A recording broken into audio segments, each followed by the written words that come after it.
хамтдаа харъя. Матай 14-ийн 22-оос 23. 22-оос 33. За, бүгд хамтдаа зэрэг ээжлээд уншия. Ээжлээд чанга тодор уншия.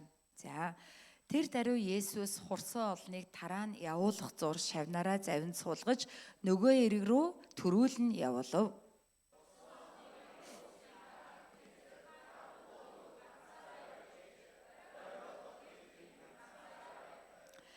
Харин зав хэдийнэ эргээс олон бээр холдсон байв.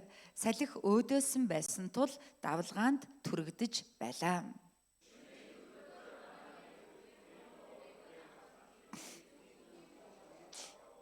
Нууран дээгүүр алхаж яваад түүнийг хараад шавнар нь сандарч эн чинь хий үзэгдэл байна гэд айснаасаа болж хашгиралдав.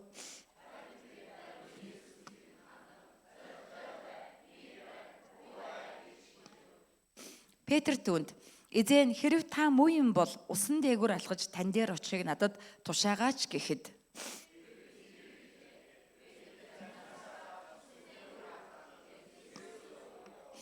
харин Петр ширүүн салхиараа хараад айн живж эхлэв. Тэгээд эзэн намайг авраач гэж орилгот нь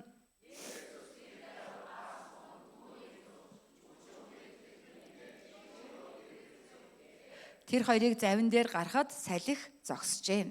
Завин дээр байгсад түүнд мөргөж та үнэхээр Бурхны хүмүүн гэцгээв. Амен. Амен. За, өнөөдөр хамтдаа усан дээгүүр намайг дагаад алах гэсэн сэдвээр эзнэвгийг үзэх болно. За, эзнэвгийг үзэхээс өмнө бас нэг онцгой цаг гаргая гэж бодож байгаа. Тэгээ энэ бол өнөөдөр хамтын туяа цуглааны менежер Наран туяа маань яг цуглаан дээрээ тийм ээ аялалд гарахын өмнөх сүүлийнхээ мөрөглийг өргөж байгаа. Тэгээд нараага үдэж өгөөд бас илгээгээд ингээд бас тийм ээ залбирах ийм цагийг гаргамаар байна. Тэгээд нараага урьж байна. Нараа маань бас талархлын үгтэй сэтгэлдээ хэлээд залбирч өгөөд түүнийг үдэх болно. Нарааг урьж байна.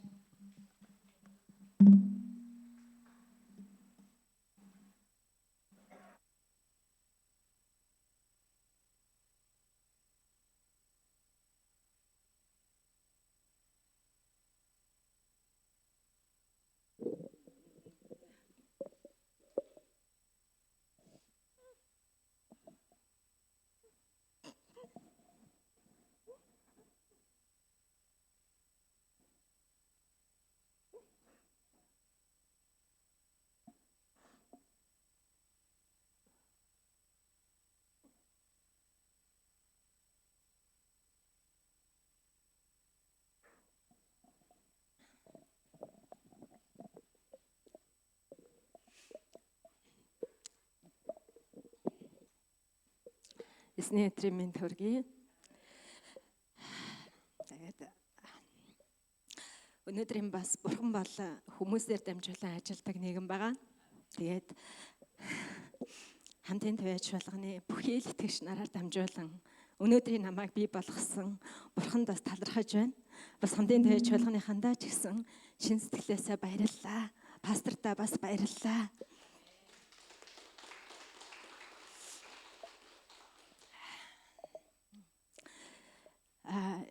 Ер нь л нөгөө төрөл садан ээж аав ч юм уу те ах дүүнээсээ явах гэж байгаа гэж ингэж сэтгэл ингээд гэгэлцхээс илүүгээр хамтын туяач болгоноос явах гэж байгаа гэсэн сэтгэлийн талбар дээр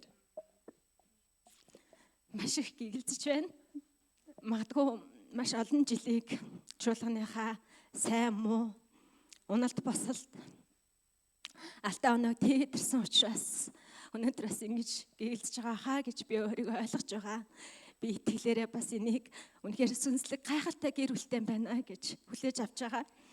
Тийм учраас чуулганыхаа бүх итгэгч нар надад сайн ч бай, муу ч бай. Өнөөдөр та нарын хүчээр би Бурхны дотор хэрэглэгддэг нэгэн болжээ гэж хэлхийг хүсэж байна. Тэгээ үргэлж бас миний дэргэд хамгийн сайн ментор, итгэлийн ээж болж те пастор маань Алсын хараач гэсэн үндэсний ээж болох тэр Сарагийн Алсын хараа хүсэл мөрөөдлийг тээдэг тийм итгэлийн ээжтэй байснаа талархаж байна. Баярлалаа пастра.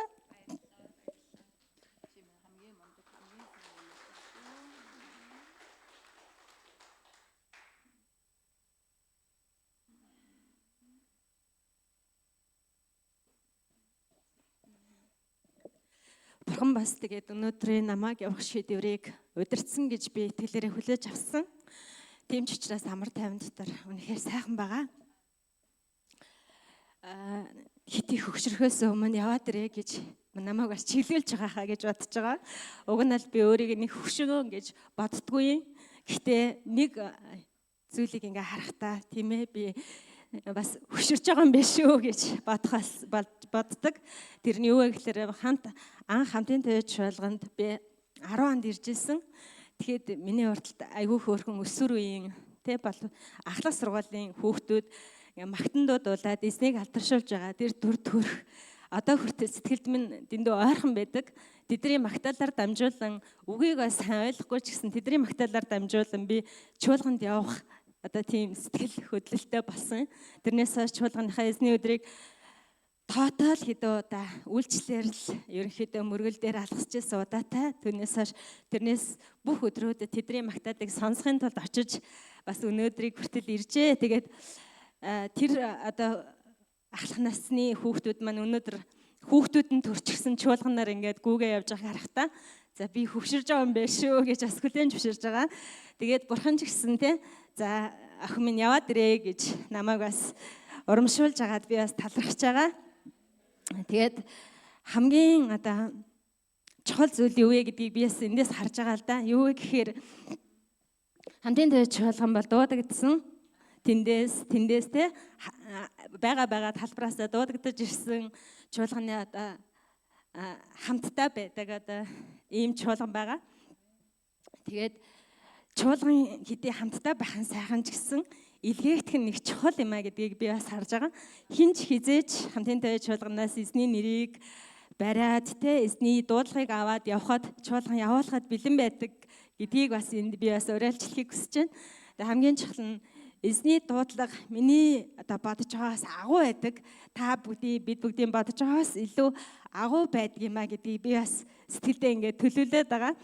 Бурхныг таниагүй байх хугацаа, таниад явсан хугацаа, ирээдүйд намайг хөтлөх энэ бүхий л хугацаанд эзэн хизээч миний амьдрал санаанд үзүүл гэж байдгүй маа гэдгийг баталсаар ирсэн. Тэгээд танихгүй, мэдэхгүй байсан тэр хугацаанд ч гэсэн үргэлж хамгаалсан тэр агшингуу ч гэсэн надад тод санагддаг учраас эзэндээ үнэхээр би талархаж байна. Тэгээ миний инжилийн авсан үг бол дуулга 34-ийн 8 дугаар ишлэл байгаа. Тэгээд эзэн бол сайн түүнийг амсаараа тэр сайныг амсах хэвээр. Тэгээ түүний дотор хорогддог нэг нь ерөөлтөй маг гэж намайг урамшуулсан байгаа. Тэгээд энэ үгийн дагуу ч гэсэн эзэн өөрийнхөө сайныг амсуулахын тулд намайг тэр газар дуудаж байна. Би бас амар тайван дотор хүлээж аваад чуулган маань ч гэсэн баяр хөөртэйгээр намайг үдэж пастор маань ч гэсэн те сэтгэл дүүр намайг бас илгээж агаад би үнэхээр талархаж байна. Тэгээ та бүгдтэй баярлалаа. Илүү бас чуулганыхаа асаараа хүсэл мөрөөдөлтөө дээрээс нь чуулганыхаа пастрынхаа өгөнд дуулууртай үргэлж пастрыгаа бас хайрлаж уран болж сайн байцгаагаараа гэж бас эзний нэрээр ирөөж байна. Ийм мундаг пастортай, ийм мундаг итгэлтэй ээжтэй чуулган хизээж даалцахгүй сайн үл хүрдвэрэлтэй пастрынхаа нэрээс хараад хамт алхаарай гэж бас та нараасаа шин сэтгэлээсээ хүсэж байна. Бүгдээрэнд нь баярлалаа. Эзэн алдаршгаалтайгаа. Амен. Амен. Бүгдээрээ баяр хүргэе. За нараа мэдээ зогсож байгаараа арай болоог байгаа шүү. За зогсож байгаараа тэгээд цуглаанаас манай хамтын цуглаан та бүхэн байна. Нараада тийм ээ одоо 13 дахь сарынхан цалинг урамшуул болгоод байгаа. Тэгээд бас та нар маань тийм ээ дор бүрнээ данс руу бас өөрсдийнхээ сэтгэлээр тийм ээ илгээгээрээ хийгээрээ. Тэгээ үнэхээр бас хол явж чинь мөнгө санхүү зайлшгүй хэрэгтэй байгаа. Ганцаараа биш охинтойгоо явж чинь тийм ээ очиод хүний газар дүүдээр очих гэж чинь. Мэдээж эндхээс огтөөр амьдрал байгаа. Гэхдээ бурхан түүнийг илгээж байгаа гэдэгт итгэж байгаа. Тэгээ бурхан бас түүний амьдралд илүү сайныг хийж, илүү бас түүнийг хөгжүүлэхийн тулд тийм ээ хамтын төв цуглааныг ч гэсэн бас хөгжүүлэхийн тулд энэ бүгдийг хийж байгаа гэж итгэж байна. За тийм учраас нараад энийг гардуулаад залбирч өгье. За.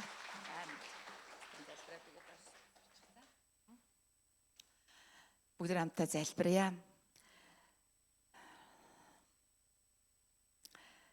Халелуя, хайр ивэл нэгөөсөл дүүрэн. Хүч чадал эрх мэдэлтэй сайн бурхан байна. Яг одоо таны сул дорой бол эзэн бурхан таны нэрээр таны хайртай охин нараагийнхаа дээр гараа тавьж байна. Эзэн энэ миний гар боловч таны гар, таны зөв баруун мотрын адислал байгаа гэдэгт итгэж байна эзэн минь. Эзэн минь таны хайртай охин, таны хүсэл таалал дотор өнөөдөр эзэн хөлгийн жолоог зална, алсгалын орныг зорин нисэх гэж байна. Эзэн энэ бүхнийг та төлөвлөж, та удирдах байгаад итгэж байна. Эзэн минь тэр газар зүгээр нэг яваагүй. Эзэн таны нэрээр чуулгана, таны боол өнөөдөр түүнийг илгээж байна. Эзэн минь үнэхээр анхны илгээлтэй эзэн хэмээн түүнийг би дуудахыг хүсэж байна.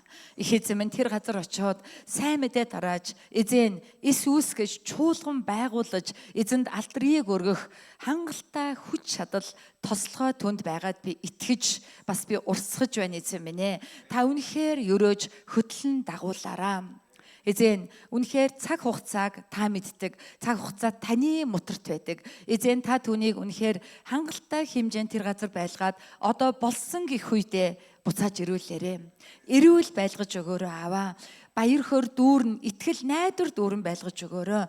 Эзнээс хүчээ аваад олон хүн түүнийг дамжуулдаг, олон хүн түүнийг хүргэдэг. Тэр газрын олон ядарсан, зүдэрсэн Монгол ахын дүүстэй таны хайрыг хүргэж чадахад нь та удирдаарай. Эзэн түүний амьдрал таны зориг биелэг, түүний дотор түүний өөрийнх нь зориг ч гэсэн биелэх болтугай эзэн минь ээ. Эзэн бид бас бяцхан үжээнэгээ гэгээлэн дүүгээ өрөөж байна аваа. Түүний дээр адилхан таны хамгаалалт мотор байж бүх зүйлийг хамгийн сайнаар удирдах болтугай. Эзэн хүн зүрхэндээ төлөлдөг алхаа гიშгээг нь та удирддаг үлээ. Та өөрөө удирдан дагуулна ээж охин хоёрыг хамгийн сайнаар хөтлөн нэгүүлсээрэ. Яг одоо би Христийн загалмайцны хамгаалтыг тавьж байна. Тэнгэр газрын бузар муугаас бүрэн хамгаалагдсан болохыг тунхаглая. Ямар нэг байдлаар дайрн тохирохыг оролдох харанхуй бузар хүчийг эсэргүүцэж Есүсийн нэрээр зайл нур та нар ямар ч хүчгүй гэдгийг тунхаглаж байна. Энэ охин бол эзний охин юм аа. Эзний Тэнгэрлэг дайчид түүнийг хүрээлсэн байгааг тунхаглаж байна. Тийм учраас тэнгэр газрын ямар ч бузар муу түүнд болон охинд нь огт хор хүргэж чадахгүй болохыг эзэн Есүсийн нэрээр тунхаглан залбирч байна. Их эзэн минь үнэхээр удирдан дагуулна. Түүний баяр хөөр бэлхэм дүүрж танд алдар болж таны баяр хөөр бэлхэм дүүрн амьдрал болгоно. Хайртай дүүг минь та босгон байгуулаарай. Түүнийг хамтын твэ цуглааны сайн менежер байлгасанд талархаж байна аваа. Таны сул дорой бол сайн туслах байлгасан танд баярлалаа эзэн минь ээ. Бид хинхэнэ босхон байгуулж бид хамтдаа боссон билээ эзэн минь. Та үнийхээр түүнийг өрөөнд дагуулна. Хөтлөх болтугай эзэн минь ээ. Танд бүх алдрыг өргөж хайртай охиныг тийм өрөөж Есүсийн нэрээр залбирлаа. Амен. Амен эзэн минь. Амен. Амен. За.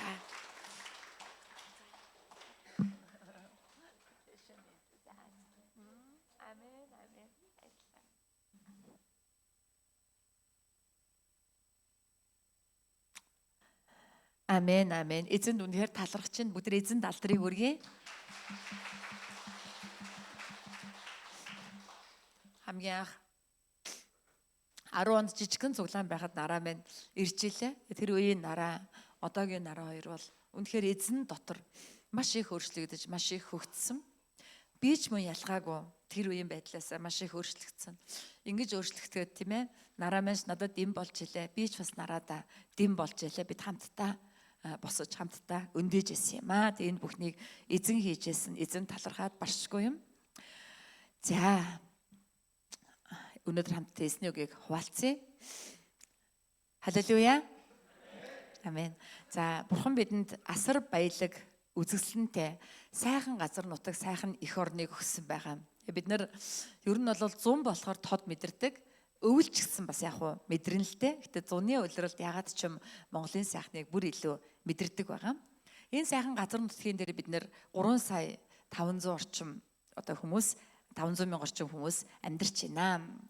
За 2025 оны статистик мэдээг аваад утсан чинь Монгол улсын эдийн засаг 6.9%-аар өссөн гэдэг үзүүлэлт одоо гарсан байгаа. Дэлхийн банкнаас 2026-нд Монгол орны эдийн засаг 5%-аар өсөхнэ гэдэг урьдчилсан таамаглалыг гаргацсан байгаа. За гэтэл энэ өсөлт бидний амьдрал дээр тэр бүр мэдэгдэхгүй байгаад байгаа нь инфляц, хүнсний болон эрчим хүчний үнийн өсөлт дээр нь айл өрх бүрийн өр зээлийн дарамтаас болж байгаа. 2025 онд инфляц маань тийм ээ 8.6% байсан байгаа.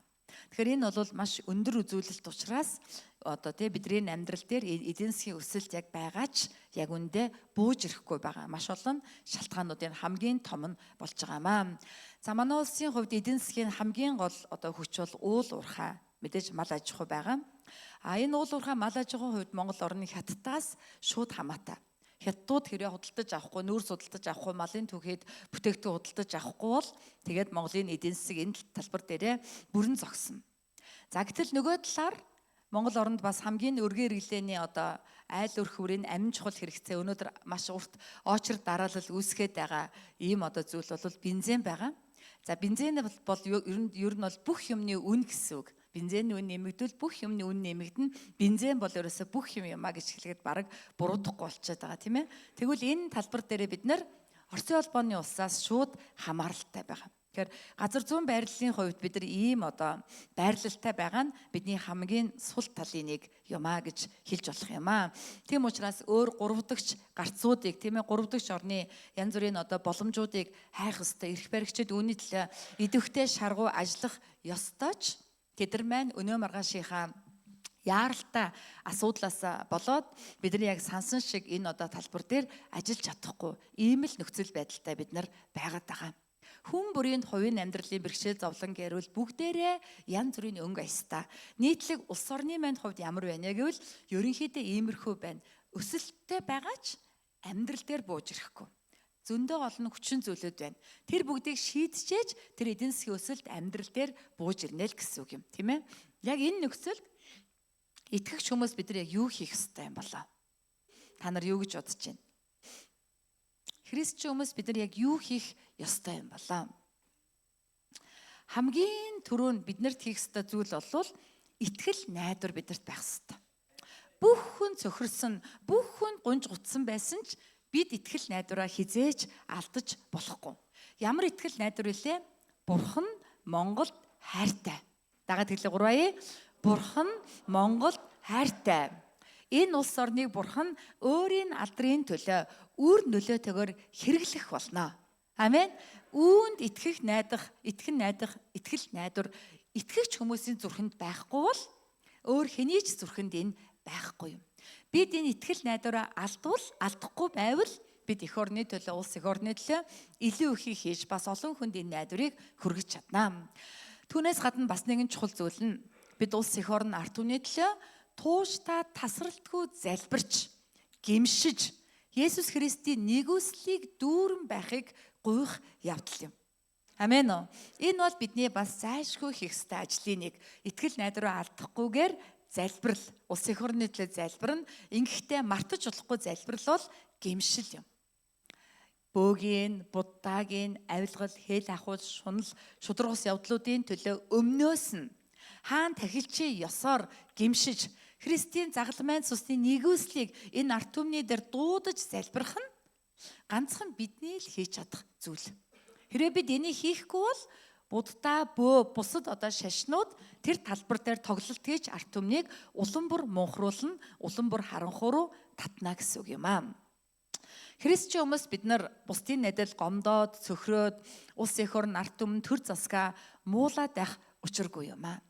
Итгэл найдвар гэж байгаа учраас бид нар яах вэ? Тууштай залбирал ба эрүүл эх оронч сүнслэг байдалтайгаар сайн иргэний ёсоор амьдарч Бурханд алдрыг өргөх учиртай юм аа. Амен. Есүсийн амьдарч байсан цаг үеийн Израиль орн өнөөгийн Монгол орноос магадгүй хэд дахин хэцүү амьдарч байсан байхаа гэж бодогдож байгаа. Яагад гэвэл тухайн үеийн Израиль оронд Ром эзэн төрний дарлал байсан. Дээр нь Эдом удмын Херод хааныхны дарлал байсан. Тэгээ зогсохгүй дээр нь тэргүүн тагж тэргүүтээ шашны бүлэглэлийнхний дарлал гурван давхар нөгөө хар шар феодлуудын дарлал гэдэг шиг гурван давхар дарлалын дор тэд нар байсан байгаа. Яг ийм нөхцөл байдалд Есүс ард түмний сүнслэг удирдагч болно гарч ирж байгаа. Тэгээд Есүс улс төрийн тэмцэл хийсэн үү? Үгүй юм. Харин Есүсийн хийсэн зүйл бол юу билээ? Улс эх орныг биш, хүмүүсийн зүрх сэтгэлийг өөрчлөх ажил байсан. Есүс хүмүүсийн зүрхийг өөрчлөхийн төлөө л ажилласан юм аа. За тэгвэл өнөөгийн Монгол орны зүрх сэтгэл ямар байна вэ? Монголд авилгал, хээл ахвал их байгаа нь шунал буюу мөнгө буюу тийм ээ одоо мөнгө гэдгийг арамаар маммон гэдэг юм шүү дээ. Маммон одоо баялагын бурхан тайзан дээр гол дүрд байгааг нь илрэл юм. Авилгал хээл ахвал байгаа нь. Бас эрх мэдлээ буруу ашиглах, эрх мэдэл дулдуйдах, эрх мэдэл дурлах үзэгдэл байгаа нь бардамнал байгааг нь илрэл юм. Бас Монгол орн зарим талаар хитээцсэн хэрэглээ байна. Бид нар хөндлөндөө багтаж амьдрдаггүй хитэрсэн зээл одоо авч тийм ээ. Одоо тэгээд өрийн дарамтанд ордог нь бидэнд одоо сэтгэлгээний ядуурл буюу байгаадаа сэтгэл ханахгүй байдал байгаа. Бас өнөөдөр Монгол оронд баян хоосны ялгаа, нийгмийн анги давхраг аль хэдийн баг үүсэт байна. Ядууд орд нэг дээрлэх, гадуурхах, бусдын хөдөлмөрийг мүлжих үзэгдэл ил талд ямар нэг байдлаар байсаар байгаа нь нийгэмд хайр, инрэл гэдэг юм байхгүй болж байгааг харуулж байгаа. Бас өнөөдрийн Монгол оронд аврал хайсан найдваргүй байдлууд байгаа. Хүмүүс аврал байхгүй учраас хаанаас чамаагүй, юунаас чамаагүй аврал хайж байгаа нь найдваргүй, харанхуй байдал одоо хүмүүсийн сэтгэлд байна гэсэн үг. Тийм учраас Монголын зүрх сэтгэл шунал, бардамнал, сэтгэлгээний ядуурл, ханамжгүй байдал, хайр инрэлгүй байдал, харанхуй, найдваргүй байдлаар дүүрэн байгаа бөгөөд энэ гим нүглүүдээр дамжсан харанхуй сүнс Монголын нийгэмд идэвхтэй үйл ажиллагаа явуулж байна гэдгийг бид нар сүнслэг байдлаар ерөнхийдөө ойлгох нь зөв юм аа. Тийм учраас Есүс өнөөдөр ч гэсэн Монголд юуны төлөө ажиллах ёстой вэ? Зүрх сэтгэлийн өөрчлөлтийн төлөө ажиллаж байгаа гэдгийг бид нар харах хэрэгтэй. Есүс бүр анханасаа энд ертөнцид ирсэн цаг үеэсээ л хүмүүсийн зүрх сэтгэлийг өөрчлөхийн төлөө ажилласан юм аа. Тийм учраас энэ Монгол зүрхний өөрчлөлтийн төлөө Есүс өнөөдөр өөрийн бие болсон чуулганаараа дамжуулан ажилтдаг байгаа. Чуулган хийхгүй бол Есүс хийж чадахгүй. Есүс бол чуулганы тэргүүн, чуулган бол түүний бие гэдгийг бид нар Колосын номноос мэдж байгаа. Тийм учраас бид нар яах нь вэ? Түүний одоо хүсэл болох зүрх сэтгэлийн өөрчлөлтийн төлөө залбирах ёстой, ажиллах ёстой юм аа. Монгол хүний зүрх сэтгэл угаас цагаан цайлгын итгэмтгий, бас найрсаг, зочломтгой, ухаалаг, үндэстэн байгаа.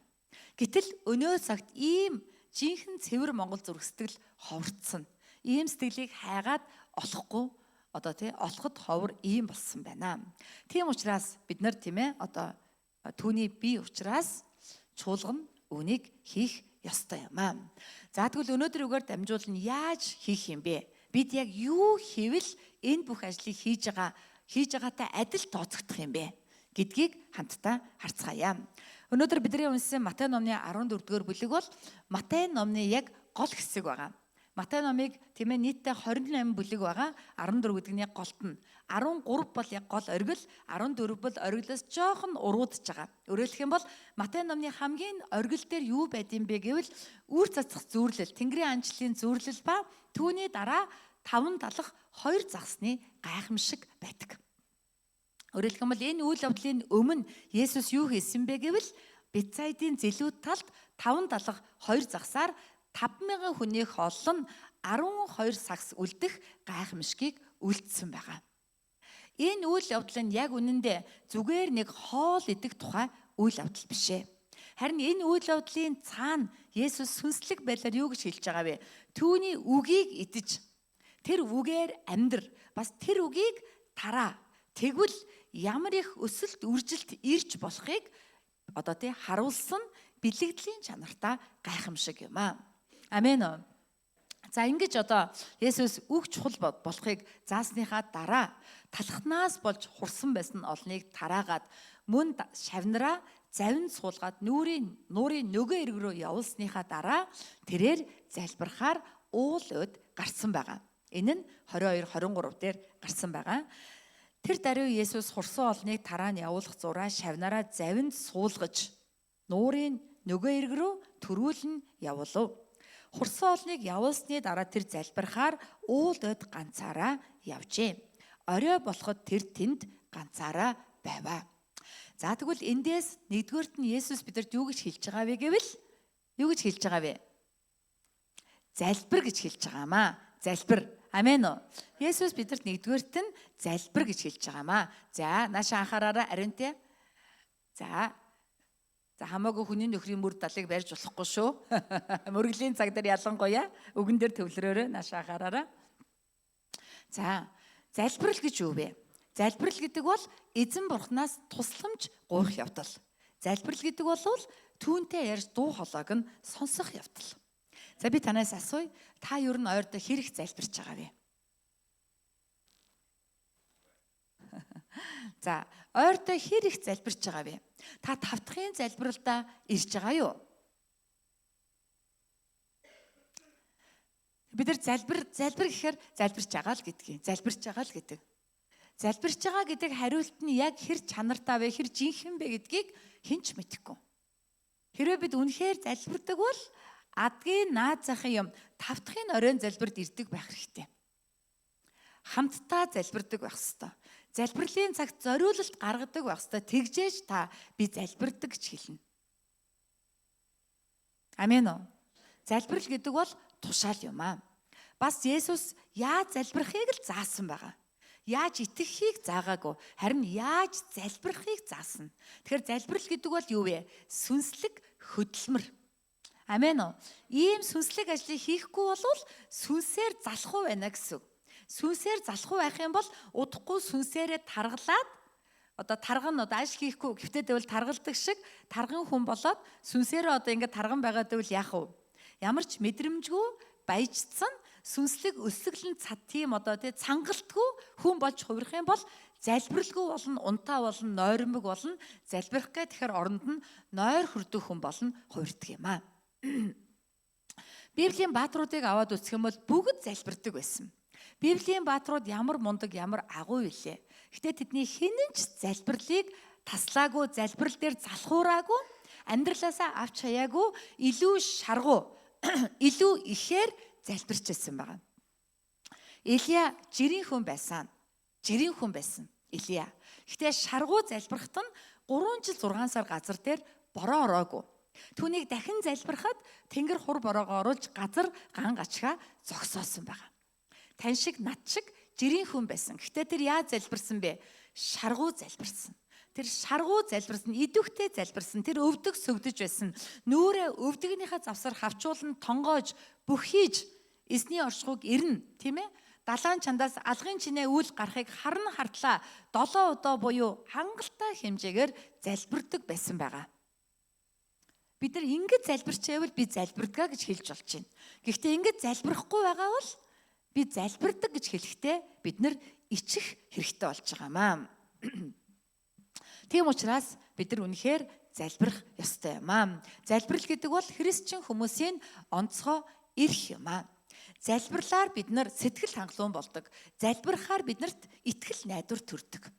Залбирвал санаа зовнил сарндаг. Залбирвал өвчин эмгэг эдгэрдэг. Залбирвал мэрэгэн ухаан буужирдаг. Асуудлын гарц гаргалгаа харагддаг. Юуг яаж хийхээ мэдэж эхэлнэ. Хэн нэгэн хүнээс ямар нэгэн хайхгүйгээр тийм ээ итгэлээр эзний өдөрдмжийг дагаад алхах боломжтой болно гэсэн үг юм. Бас залбирах үед эзэн биднийг хэцүү байдлаас гаргадаг. Санхүүгийн хямрал, өрийн боолчлол, харилцааны бэрхшээл, зовлон тэр бүх асуудлаас би залбирвал эзэн биднийг гаргадаг. Энэ жил миний хувьд залбирлын маш олон хариултуудыг авсан цаг байсан. Бурхан миний залбирал гайхалтайгаар хариулж, надад үнэхээр мэрэгэн ухааныг өгч, олон асуудал, олон бэрхшээл, тийм ээ? Өвчин, шанал, өөр зээл, харилцааны асуудал тэр болгоноос намайг хөтлөн гаргаж байгаа. Энэ бол үнэхээр гайхамшигтай Бурханы нэгүсэл, залбирлын үр дагавар гэдгийг та бүхэндээ хэлмээр байна. Амен уу. Тийм учраас бид нар энэ онцгой боломж, онцгой эрхээ хорон мөч болгонд эдлэх ёстой юм аа. Бидний залбирал үргэлж багддаг гэдгийг дандаа санах хэрэгтэй. Хангалттай биш гэдгийг дандаа санах хэрэгтэй. Учир нь бидний хинэнч залбираад 3 жил 6 сарын ган гачгийг тогтоогоогүй л байна. Бидний хинэнч залбираад ган гачгийг тэмээ зогсоох хур борог оруулах хэмжээнд хүрээгүй л байна. Тийм учраас бид залбирлын стандарт хэмжээнд хүрээгүй байгаамаа гэдгээ санаж бид эзэн бурхны хүслийн төлөө, Монгол улс эх орны төлөө, хамтын чуулганы төлөө, мөн чуулганыхаа пастрын төлөө, өөрийн гэр бүл, үр хүүхдүүдийн төлөө, өөрийнхөө төлөө өдөр болгон залбирдаг, залбирлын утлагыг уйгуулдаг итгэгчд болох учиртай юм аа. Амен уу? Амен. Энэ болвол тийм ээ бидний одоо номер 1-р зайлшгүй хийх ёстой хөдөлмөр юм аа. Эсний өмнө залбиралдаа хөс хүч гаргацгаая. Хөс хүч гаргацгаая. Амен. Бүгдээр дагаад хэлье. Эсний өмнө залбиралдаа хөс хүч гаргацгаая. Амен. Амен. Амен. За дараагийн дугаарт нь эзэн бидэрт юу гэж хэлж байгаа вэ? 24-өөс 27-г уншия. За хамтдаа уншия 3 Харин зав хэдийнэ эргээс олон бээр холдсон байв. Салхи өөдөөсөн байсан тул давлгаанд түрэгдэж байлаа. Шөнийн 4-р манааны үед тэр нууран дээгүүр алхан яваа. Алхан тэднийг зүглэн ирж явв. Нууран дээгүүр алхан яваа түүнийг хараад шавнар нь сандарч энэ чинь хий үзэгдэл байна гэд айснасаа болж хашгиралдав. Харин тэр даруй Есүс тэдэнд хандан зоригтой бай, бүү би байна гэж хэлвэ. Амен. Хоёрдугаарт нь эзэн бидэнд юу гэж хэлж байгаа юм бэ гэвэл итэг гэж хэлж байгаа. Итэг. Амен уу? Бид нар бүгдээрээ итгэгчд. Бид нар бүгдээрээ итгэдэг гэж хэлдэг. Гэтэ яг үүндээ бидний итгэдэг гэж ярьж байгаа итгэл маань яг ямар вэ гэдг нь эргэлзээтэй. Яг Есүсийн хүсэж байгаа итгэлөө буюу гэдэгтээ бид нар дандаа сандрах ёстой. Дандаа эргэж харах ёстой. Дандаа шалгаж явах ёстой юм аа. Итгэж гинэ, итгэж гинэ гэл өөрийнхөө итгээд байвал Есүсийн хүсэж байгаа итгэлээс огтөр тэс хөндлөн ямар ч хамаагүй итгэлгээ яриад байвал хизээч огтлцохгүй. Тийм учраас би итгэж гинэ, энэ итгэл маань таны хүсэж байгаа тэр итгэл мөн үү биш үү гэдгийг бид нар байнга яах нь шалгаж явах ёстой. Эргэж харж явах ёстой. Хянаж явах ёстой. Биш байх үедээ гэдэгдээ сандарч явах ёстой юм аа. Амен уу? Эндээс цангалт үсдэг. Эндээс сүнслэг хөдөлмөр хийх эрч хүч гардаг байгаа. Амен уу? Энэ итгэл дээрээ бид нар санаа зовсноороо одоо ийм эрч хүч үсч юм аа. За Израильчуудын ухамсарт Израиль одоо үзэл бодол дотор далай гэдэг бол хорон мөгийн бэлэгдэл. Ер нь бол ингээд Солонгост очихороо далай эргээр заримдаа очих боломж гараад очдог. Тэгээ далайг харах болгонд ягаад ч юм гоё юм шиг амар ч юм шиг санагддаг. Тэр их цэлээс ус нэг дор байгаа тий.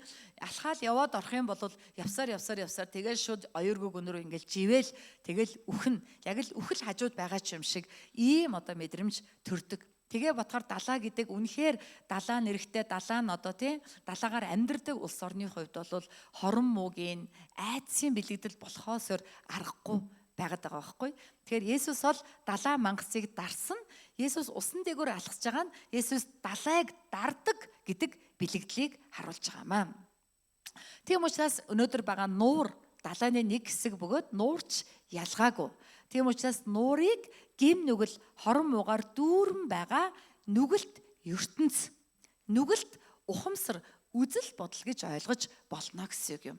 Өнөөдөр энэ дэлхий дээр Facebook, интернет, YouTube-ээр дамжин маш олон янзын мэдээллүүд маш хурдтайгаар тархаж байна. Маш олон янзын үзэл бодлын их шуурга, их давлгаа биднийг өдөр болгон нөмөрчийн цунами шиг бидийг эзэмдэж авч байна. Тэр бүх үзэл бодлын давлгаа нь үндэс язгуур нь гим нүглээс улбаатай, хорон муугаас улбаатай бурханлаг бус үзэл бодлууд байх нь их тийм ээ их байгаа.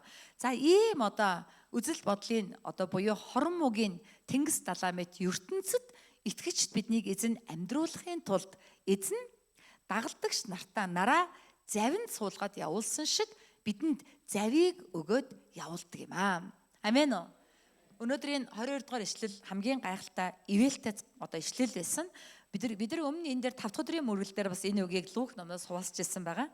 Тэгээ энэ үгийг би тухайд бол бас уншсан ч гэсэн анзаараагүй, харин энэ удаа эзэн юу гэж хэлсэн бэ гэвэл шавнараа завинд суулгаж. Өөрөөр хэлэх юм бол шавнар өөрсдөө завинд суугаагүй. Эзэн тэднийг завинд суулгаж өгсөн байгаа. Хорон муу ертөнцид эзэн биднийг завинд суулгадаг. Тэр зав бол чуулган юм аа. Чуулган юм аа. Бид чуулгандаа явж байгаа бол бид энэ дэлхийн ертөнцийн дунд завинд суудсан байгаатай адилхан гэж ойлгож болно гэсэн үг юм аа. Амен уу? Амен уу? Мэдээж хүн болгоно өөрийн авралын завийг нугаа шиг барих ёстой. Хүн болгоно өөрийн авралыг өөртөө хариуцах учиртай. Гэхдээ энэ зав бол авралын зав биш. Энэ бол эзний хийж өгсөн зав байгаа. Эзэн биднийг ертөнцөөс чуулган руу дууддаг. Бид юугаач мэдэхгүй дуудагд нь ирээд энэ хамт олнны гишүүн болоод энэ хамт олон дотор сайн нараагийн маань гэрчилсэн шиг ах дүүсээсээ илүү дасаж, тийм ээ, аав ээжээсээ илүү дотн болж бидний зүрх сэтгэл холбогдож ирэх ёстой байдаг. Ингэжээж бид нар жинхэнэ завин доторх дагалдагчд болдог байх нэ. Амен уу? Амен уу? За тэгвэл шавнарыг харах юм бол тэд завин дээр суугаад явсан. Тэгээд тэд нуурын гүн рүү шөнийн 4-р мана буюу хамгийн түнэр харанхуй үед тэдний дотор айдас төгшүүр зовнил бий болсон. Яагаад гэвэл Есүс харагдахгүй байсан. Хэрвээ Есүсийг харж байвал тэд нар итгэл найдвар дүүрэн байдаг. Харин харагдхаа болонгууд нь харанхуй гүн болох тусам тэд барьц алдсан, тэд айсан, тэдний зүрх сэтгэл дотор сүнслэг харанхуй нөмөр нь орж иж, сүнслэг байдал нь алдагдаж, оронд нь дэлхийлэг санаа зовнил ба айдас төгшүүр, тийм ээ, барьцгүй байдал сэтгэлд нь төрн орж ирсэн байна. Тийм учраас л тийм ээ нуурын гүнд зайв очсон байхад гинт хэн мэдэгдэхгүй нэг нь нууран дээгүүр алхаад явж байгааг шавнар хараад угаасаа айжсэн төгсчээсэн хүмүүс чинь юу вэ хий үзэгдлүү гэж хашгирцгаасан. Өөрөөр хэлэх юм бол тэдний эзэн, тэдний багш нууран дээгүүр алхаад ирнэ чинээ тэд нар бодоагүй байхгүй. Тийм учраас тэд нар айж сандар нь хашгирсан байна. Тэгээ яг үнэндээ Есүс тэднийг орхиогүй. Тэдний зав уулан дээр залбирч байгаа Есүсийн нүдэнд үргэлж ил байсан. Яагад бол Есүсийн хувьд бол далаа тэнгис нуур, хорон муу ямар ч хүчгүй юм. Есүс түүнийг бүрэн эзэмдэх хүчтэй бурхан. Хэдийгээр тэнгисийн гүнд зав ганцаараа мэт байсан ч эзэн цог шиг нүдэрээ тэр завийг цоо ширтэн харж одоохон алхаад очиход бэлэн дэрэгт нь байснаас ялгаагүйгээр харж ирсэн байгаа. Тийм ч учраас шөнийн 4-р манааны үед юу ч болоогүй юм шиг зав руу алхаад эзэн хүрээд ирсэн гэсэн үг юм аа. Заримдаа бидний хувьд адилхан болдог. Бид нар заримдаа цуглаандаа яваад байгаа. Тэгсэн хэрнээ бид түүнийг мэдрэхгүй мэт болдог. Эзэн нэг л сэтгэл дундуур байх шиг, эзэн нэг л надаас хол байх шиг, эзэн нэг л намайг сонсохгүй юм шиг, би нэг л буруутай юм шиг, би нэг л юм буруу хийгээл байгаа юм шиг, нэг л алдаа гаргасан болохоор эзэн надаас ямар нэг юм шаардаад байгаа ч юм шиг. Заримдаа бид нар цуглааны үйл ажиллагаа, цугларалтууд, мөргөл, залбирал, пастрын номлол, цуглааны хүмүүстэй дасал болдог. Тэгээ бид нар байдгал нөгөө нэг яриа, байдгал нөгөө нэг үйл ажиллагаа, байдгал нөгөө нэг чуулган, байдгал нөгөө нэг хүмүүс гэж бодоод бид нар сүнслэг байдлаа алдаж дэлхийд зүрх сэтгэлийн зарим хэсгээ өгөж эхэлдэг байгаа. Ингээд аажмаар бид нар сүнслэг унтаа байдалд орж унтаж эхэлдэг бөгөөд бидний сэтгэл зүрхэнд зовнил, санаашрал, арилхаа болж эцэст нь цуглаанд явсан яваагүй ялгаагүй мэт санагдаж сүмд явхаа болдог ч юм билүү гэж ботход хүрдэг байна. Бид ингэж сүнсээр унтаж орхидог. Гэхдээ өнөөдөр Есүс хэлж байгаа. Би харагдахгүй, би мэдрэхдэггүй байгаач би чамтай хамт. Би чамаас нүд салгахгүй ширтэж байгаа. Би чиний бурхан, чи минийх. Би чамааг онцгойлон дуудаж, чиний хэн гэдгээс үл хамаарна зөвхөн чиний л төлөө загламайд өгч, бас дахин амилж, одоо ч амьд хэвээрээ зөвхөн чиний л төлөө зогсож байгаа. Би чамайг хамгаална, би чамайг удирдах байгаа. Тиймээс намайг мэдрэгдэхгүй байна, харагдахгүй байна гэж итгэл бүү алдар. Гагцгүй итэг, тууштай бөгөөд зоригтой бай. Би чамтай хамт байна. Амен уу? Амен. Энэ бол эзний нэгүсэл юм аа. Бид ямар нэгэн гавьяа байгуулж, ямар нэгэн юм хийж ижил эзнээс ямар нэгэн шагнал ивэл авдаг юм бишээ. Бид түүнд итгэснийхаа төлөө бид түүний хүүхэд болсон. Түүний нэгүсэл үнгүйгээр биднийг аварч, эзэн бидэнд аль хэдийн ариун сүнсээ өгсөн юм аа. Тийм учраас бид юу хийсэн хийгээгүйгээс үл шалтгаална Бурхны нүдэнд өргөлж үн цэнтэй байдаг. Тэр биднийг үргэлж харж байдаг, ширтэж байдаг, яг дэргэд байдаг. Тэгээд хэрэгтэй үед маш хурдан ойртож ирдэг. Яг л нууран дээгүүр алхны яваа юм шиг. Амьдрал энэ тэнтгүү хорон муугаар дүүрнэ. Амьдрал энэ тэнтгүү асуудлаар дүүрнэ.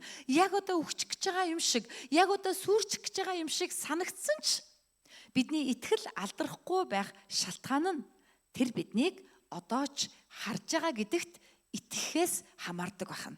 Одоо ч намайг мэдж байгаа гэдэгт итгэхээс хамаардаг. Тэр одоо ч надтай хамт байгаа гэдэгт итгэхээс хамаардаг юм аа. Амен уу? Амен уу? Тийм учраас эзэн итэг гэж хэлэхдээ яг энэ итгэлийг хүсэж байгаа. Ямар нэг юм хийснээс болоод итгэх биш. Юу ч хийгээгүй байсан түүнд итгэх юм аа. Амен уу? Бид нар уржигдэр пасторуудын сургалт болсон. Тэгээд бид нар биокомбинатад очоод пасторуудын сургалтанд суугаад орчуулга хийгээд ингээд цаг одоо тэнд өнгөрөөсөн байгаа. Өдрийн хичээл нэг өдрийн сургалт байсан. Тэгээ нэгдүгээр сэдэв бол пасторын стресс ба пасторын одоо ажлын онцлог, стрессэд даван тулах арга зам, мөн түнчлэн гэр бүл ба пасторын гэр бүл гэдэг ийм одоо сэдэв байсан байгаа. Энэ хичээлийг сонсоод, үзээд, уншаад явж байхад олон зүйл төр өөрийгөө олж харсан. Миний стрессийн шалтгаанууд юу байсан юм болоо? Тэдний доторх бас нэгэн томхон шалтгааны нэг нь ямар нэг юм хийж ижил болох юм шиг, ямар нэг юм хийхгүй болох бол бүх юм зогсчих, бүх юм нурчих юм шиг бодох ийм одоо ажлын дарамт, тийм ээ, ажлын шахаанд өөрийгөө оруулж иж одоо зүгээр байдаг, одоо хэвийн юм шиг өөрийгөө мэдэрдэг ийм стрессээс улбаатай өөрчлөлт бас байгаа юм байна гэдгийг анзаарсан байна. Тэгээд эзний нэгүслийг эргэж санаж, эзний нэгүслийн тухай бас хичээл орсон. Эзний нэгүслийг эргэн санахдаа эзэн талархаж, зүрх сэтгэлийн дотор маш том тайвшрал, эдгэрлийг олж авсан гайхалтай цаг хугацаа байлаа. Эзэн болвол өөрийн боол зарцыг маш сайн мэддэг. Юу нь буруу байна, юу нь болохгүй байна гэдгийг мэддэг.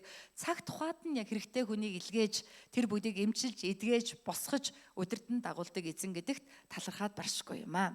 Амен. Тэгээд ашрамт тэтгэлгээр би 5 дахь өдөр хүртэл өвдсөн байгаа. Гэдэс өвцсээр л байсан, би ярзаасаар л байсан. Ийм одоо уудаг юм байхгүй. Тэгэл нөгөө нэг ургамлаа эгүүшнэ уусаар л байсан. Тэгээ би тэнд очиод залбирсан, эзэн минь та эдгэж өгөөч, бүгдийг хамж аваач. 5 дахаас хойш ерөөсө өвдөөгүй. Өчигдөр бас бид нар гэр бүлээрээ цуглаад хорхог хийлээ. Тэгээ би хорхогноос 2 жижигхэн яс ицсэн. Тэгсэн ч гэсэн ерөөсөө өвдөөгүй. Тэгээ эзэн үнэхээр талархаж байна. Эзэн бас эдгэрлийг өгсөн юм байна гэж итгээд үнэхээр талархаж байгаа. Амен. Тийм учраас бидний эзэн бол биднийг цаг үргэлж хардаг, нэгүүлсдэг. Бид заавал ямар нэг юм хийжээж түүнд таалагддаг биш юм аа. Бид итгэдэг болохоор таалагддаг. Бид түүнийг өөрийн бурхан гэж тооцдог болохоор бид түүнд таалагддаг. Тийм ээ? Тийм учраас хэдий бидний амьдралд асуудал бэрхшээл бид аюул дүүрэн далаа тэнгисийн дунд байсан ч тэр биднийг орхидоггүй. Тэр биднийг цаг үргэлж харж яадаг бөгөөд хэрэгтэй үед бидний дэргэд алхаад хүрээд ирдэг. Бид аль хэдийн түүний бидэнд өгсөн завин дотор суугаад явж байгаа дагалдагч нар юм аа. Амен уу? Өнөөдөр энд байгаа бүх хүн тандаж эзэн хэлж байгаа. Зоригтой бай, би байна, бүү ай. Дагаад хэлээ 3 аяа. Зоригтой бай, би байна, бүү ай. Бидний стрессийн хамгийн том шалтгаан айцаас үүдэлтэй. Тэгчихвээ, ингэчихвээ гэсэн айцаасаа болоод бид нар хитрхи одоо хүчилдэг, зүтгэдэг. Тэгээд тэрнээсээ болоод бид нар стресс одоо тэр зүйлийг хурааж, тэрийг гаргахгүй байсаар байгаад эцэст нь өөрсдөө дотроо өвддөг. Харин эзэн өнөөдөр хэлж байгаа бүү ээ, би байна. Би байна. Би энд байна. Би хажуучсан байна. Зоригтой бай. Амен уу? Тийм учраас айдас эзнээс ирдэггүй, айдас бидний дайснаас ирдэг. Харин эзэн Есүсээс итгэл найдвар амар тайван ирдэг юм аа. Тийм учраас тэр итгэл найдвар амар тайвныг өдөр болгоно итгээрэй гэж та нарыгаа уриалж байна. Эсний нэгүсэл үнгүй бэлэгтэй адил юм. Үнгүй бэлэг юм. Үн төлөх шаардлагагүй бэлэг юм аа. Зүгээр л чамд өгсөн бэлэг юм аа. Бид үүнийтлээ ямар нэгэн зүйлийг хийж, эсвэл ямар нэгэн юм хийж, ямар нэгэн гавьяа байгуулж ингэх одоо шаардлагагүй.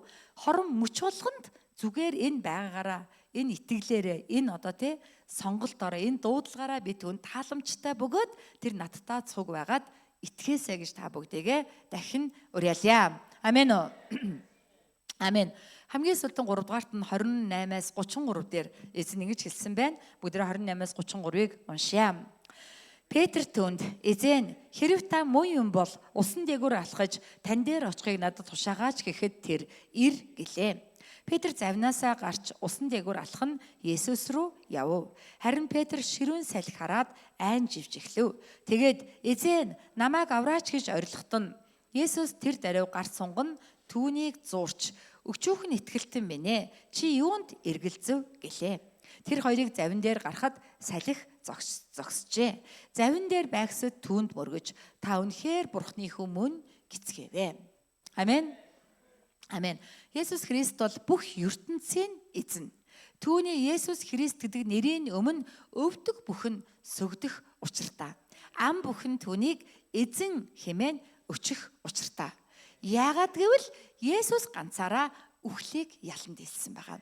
Есүс үхлийг ялж, үхлийн хатгуурыг хүчингү болгон хуглаж, үхлийн эрх мэдлийг хүчгүй болгосон юм аа.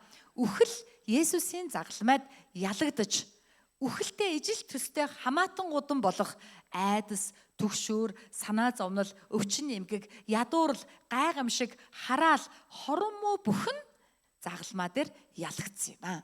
Тийм учраас Есүс бүх дэлхийн эзэн бөгөөд хэл болгон түүнийг эзэн гэж өчөж, өвдөг болгон түүний өмнө сүгдэх учиртай юм аа. Амен уу. Халелуя. Амен. Амен. Амен. Тийм учраас Петр итгэлээр усан дээгүр алхаж ицсэн байгаа.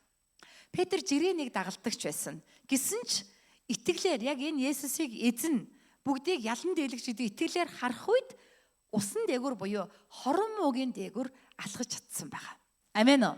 Бид ч гэсэн түүнийг эзэн гэж бат итгэх үед бидний амьдралд олон хорон муу, асуудал бэрхшээл, зовлон, айдас түгшүүр байсан ч тэдгэрийг байгаагүй юм шиг дээгүр нь алхаж байгаа юм шиг туулан гарч чадна гэсэн үг юм. Тэдгээр бүхэн бидэрт ямар ч хор нөлөө үзүүлэхгүй байх бүрэн боломжтой гэдэгт итгээсэй гэж хүсэж байна. Энд л итгэлийн юр бусын чанар, сэтгэл татам чанар, итгэлийн хүч оршдог юм аа. Амен уу? Амен. За гэтэл сонирхолтой зүйл нь салхи угаасаа байсан. Эзнийг ирэхэд салхи байсан байгаа. Тийм ээ? Салхи завийг одоо эргээс холдуулж ирсэн байхгүй. Салхи нөгөө талаар нүлээж ирсэн болохоор салхин түргдэн зав хурдан явж ирсэн. Гэтэл Петрийг 30 дугаар ишлэгийг уншия. Харин Петр ширүүн салхи хараад айн живж эхлэв. Буюу өөрөөр хэлэх юм бол Петрийг усан дээгүр алхаж эхлэмэгц салхи ширүүлсэн байна. Ширүүлсэн. Юу гэсэн үг вэ? Бидний итгэлээрээ хорон муугийн дундуурч гэсэн зоригтой алхаж эхлэхэд нөхцөл байдал улам бүр биднийг унахын төлөө муудаж болно. Улам бүр асуудлууд гарч болно. Хорон муу улам бүр хүчтэйгээр биднийг унахын төлөө ажиллаж болно. Болох байтугай ажилдаг гэдгийг хэлж өгч байгаамаа. Амен уу. Тийм учраас бид итгэлээр алхах тусам асуудал бэрхшээл дуустдаггүй гэдгийг бид нар ойлгох хэрэгтэй. Яагаад асуудал дуусахгүй байгаа юм болоо? Асуудал угаасаа дуусахгүй. Яагаад гэвэл бид энэ ертөнцид хорон муугийн дунд байна. ертөнц бидний эсрэг байгаа. Гэм нүглийн, тийм ээ, сатааны засагладаг энэ одоо үзэл бодол, энэ амьдралын бүх юмсууд итгэгчдийг нураахын төлөө, пастрыг унгаахын төлөө, дагалдагчдыг буцаахын төлөө байдаг. Бурхны хаанчлыг байгуулуулахгүй төлөө байдаг. Тийм учраас бидний итгэлээр зогсох гих тусам салхи улам бүр ширүүн болдог юм аа. Амен уу. Тийм учраас бид нэр гинэн байхаа болох хэрэгтэй. Итгэлээр алхах тусам бүх юм супер окей болоод маш гоё болоод ингээл би бурхны нэгүслэр арабын шейх шиг амьдрнаа гэж бодож байгаа бол тэрэн шиг худлаа юм байхгүй. Мэдээж түүнээс илүү сайхан амьдрал бидэнд байгаа. Бурханлаг амьдрал, юр бусын амьдрал бидэнд эзэн өгсөн байгаа. Амен уу? Амен. Тийм учраас асуудал улам бүр гарддаг юм аа. Салхи улам бүр ширүүсдэг юм аа. Тэгээд хамгийн гайхалтай нь тийм ээ. Салхи хараад Петр яасан бэ? Живж эхэлсэн буюу унсан хөл алдсан байгаа. Зөв буруу юу гэж бодож байна? Зөв штэ. Петр хүн байхгүй юу? Энэ удаа бас энийг хараад маш хിവэл авсан байгаа. Петрийг унтчихсан сте өөдгөө Есүсийг хараад алхаад байхгүй гэж би боддог гэсэн аахгүй. Хэрэв Петр тэгж алхаад байсан бол Петр Есүс дутгааргүй нөхөр болоод бүр гачин болоод магадгүй тийм ч учраас баг одоо Петрийг балдаг хат гээд одоо католикчууд шүтээд явж байгаа ч байж магадгүй юм. Тэгээ Петр хүн болохоор унахаас өөр аргагүй юм аа. Тэгэхээр энэ нь биднэрт урам өгч байгаа. Бид нар ч гэсэн хүү юм чинь тэр агуу мундаг Петр ч гэсэн унсан юм чи бид нар унж олно гэсэн үг. Бид нар бас тийм ээ амьдралын бэрхшээл зовлон дунд бид нар унаад дараагийн алхам нь хамгийн чухал. Петр айгаад живээ дуусаагүй харин Петр орилсон байгаа. Бид нар орилд сурах хэрэгтэй. Юу гэж орилох вэ? Эзэн намайг авраач гэж орилж чаддаг байх хэвээр. Ингэж орилох үед эзэн яг хажууд байгаад хурц ирээд гараа сунгаад биднийг босгодог юм аа. Харин бид нар унчхаад би ёстой муу, би ёстой унчглаа, би өөдгүү, би унахгүй байх ёстой байсан, би ёстой арчаагүй. Унаадахтаа яах вэ? Энийг чадахгүй, тэрийг чадахгүй, энэ ч нурчглаа, тэр ч нурчглаа гэж өөрийгөө яллан зэмлэх тусам дайсан баярлаж эзэн харамсдаг, эзэн халгалдаг. Тийм ээ? Энэ бид нар итгэлгүй байна гэсэн үг юм аа. Амен уу? Амен уу?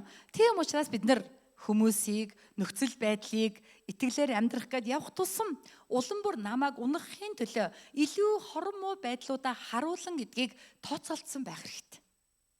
Цуглаанд явахгүй байгаа хүмүүсээс заримдаа яагаад явахгүй байгаа юм бэ гэхээр ийм үг сонсдог. Сүмийнх нь худалч хоёр нүртэй. Цуглааныхын чинь худалч юм байлээ шүү дээ. Заримдаа сүмийнх нь чинь сайн хүмүүс биш, сүмийн хүмүүс чинь муул юм байлээ. Бүтэхгүй л хүмүүс байдгийн байлээ шүү дээ. Тэр угаасаа зүүн хэрэг байхгүй, зүүн хэрэг. Сүм дандаа сайн хүнийг нь дуудаад аваад ирсэн юм биш. Магадгүй дандаа асуудалтаануудыг нь дуудаж авчирсан байж магадгүй гэсэн үг. Тийм ч учраас сүмийн хүмүүс бид нар сүмд итгэлээрээ босох тусам цуглааны хүмүүсийн доторх алдаа өөсөв харагддаг.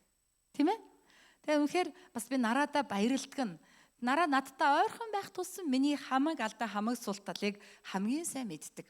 Гисэн хэдийч үргэлж намайг пастраа гэж хүндэлж, үргэлж намайг босгон байгуулахын төлөө тийм ээ дор минь орж, ивэс болж, түшиг болж явж байсанд нь талархаад баршгүй. Тийм ч учраас л тийм ээ би үнэхээр бас өндийн боссон гэдэгтээ би бурханд үнэхээр талархдаг, надад сайн туслахыг өгсөнд эзэнд талархаад баршгүй. Амен уу? Тийм учраас бид нар итгэлээр босох тусам яах нь хүмүүсийн сул тал харагдана. Алдаа зөрчлүүд харагдана. Дутууд улмаг байдлууд харагдана. Нөхцөл байдал улам салхи улам бүр ширүүн болно. Тэрнээс болоод бид нар живээд орилохгүй бол ямар ч нэмэргүй. Харин бид живбэл орилох ёстой. Унвал орилох ёстой. Намааг авраач, надад туслаач. Тэгжээж завин дээр байгаа бусад хүн Есүсийг Бурхны хүү гэдгийг харсан байгаа байхгүй юу? Энэ дээрээс харах юм бол хэлж байгаа ш тийм ээ. Эзэн намааг авраач гэж орилсон. Ингэж орилох хүртэл Петрийг усан дээр алхаж хахад завин дээр байгаа хүмүүс юу гэж бодсон бэ? Вау, Петр ямар мундаг юм бэ? Яг Есүстэй адилхан алхаж штэ гэж бодож ирсэн байхгүй.